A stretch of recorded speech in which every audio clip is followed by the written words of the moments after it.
I just grew up, I guess I could say it's somewhat the traditional Asian story, but I'd like to think that I have my own twist on it. I was born in Chicago, lost my mother at an early age, like when I was 1, about to turn 2.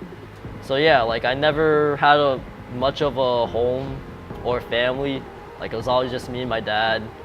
Like we moved from Chicago to Louisiana, then to Texas, then to Hawaii, and eventually to Florida. And even in Florida, we moved around a lot. Like around the year 2000, we kind of finally started settling down. We moved to Jennings, Florida. That's where most of my most fondest memories come from. I still remember that day, 2007, my dad said that he was going to take a trip to New York. My father came back and he told me to pack up my stuff. And I'm like, whoa, hold on, this is my identity here, like everything, like this is my home. He's like, no, we're moving to New York. So I had to leave that behind, and it was really sad for me. I cried every night for two years. I had a tough time assimilating, and I mean, I would say even now that I'm not fully assimilated to life in New York. Didn't really have friends, and I was never close to my dad. Finally in high school, like once I reached high school, I got into dancing, or as most people know it, they call it breakdancing, but politically correct term, they like to call it b-boying. That was a blessing for me. That was the first time I found community. I would hang out with dancers. Like I finally was able to connect with them. Like I finally felt like I was like a person. Like I found myself. Like I had a new identity. I loved it. Like it became my life. Like I lived just to dance.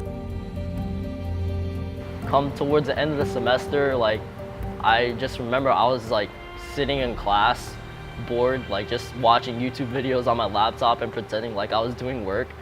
And then all of a sudden, like, I just look at my arm like, yo, like, why is my arm so bruised? Like, why do I have, like, bruises all, like, I don't remember, like, injuring it or anything. And then I decided to get it, like, to run to a clinic, get it checked out. They told me that I had chronic lymphocytic leukemia, and I was like, wait, leukemia? Whoa, that's the same illness that my mother died of. And I was just, like, I felt like my whole world was shattered in that moment. Like, I didn't even know how much longer I'd be alive.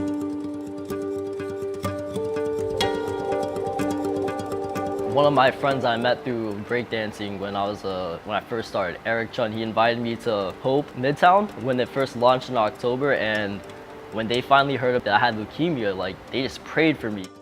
For most of my life, prayer, I just didn't understand what the purpose was for it. I was a little uncomfortable because I thought prayer was like a waste of time. Just gotta do it because that's what everyone does. I'll let them pray for me, but just make it quick. But it was weird because as they were praying for me, I just felt the Holy Spirit coming to me, and that was strange. Like I never felt that before in my life. Like fast forward 4 months, like late February, early March, I went back in for like a biopsy, and they told me that they ran multiple tests on my blood. They couldn't find any signs of like the leukemia cells, and I was like, oh, so no more treatment, okay, cool. Like no more chemotherapy, like I don't have to feel like I'm losing life anymore. But he was like, do you understand that this has never happened before? I've never seen a case like this in my life. They were saying that most patients, they're in there 8 months to a year. Well, I mean, I'm new to Christ. Praise Jesus though.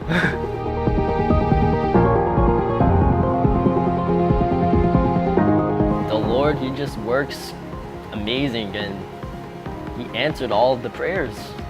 And now here I am, free of leukemia. And I'm just looking forward to the rest of this life that I have.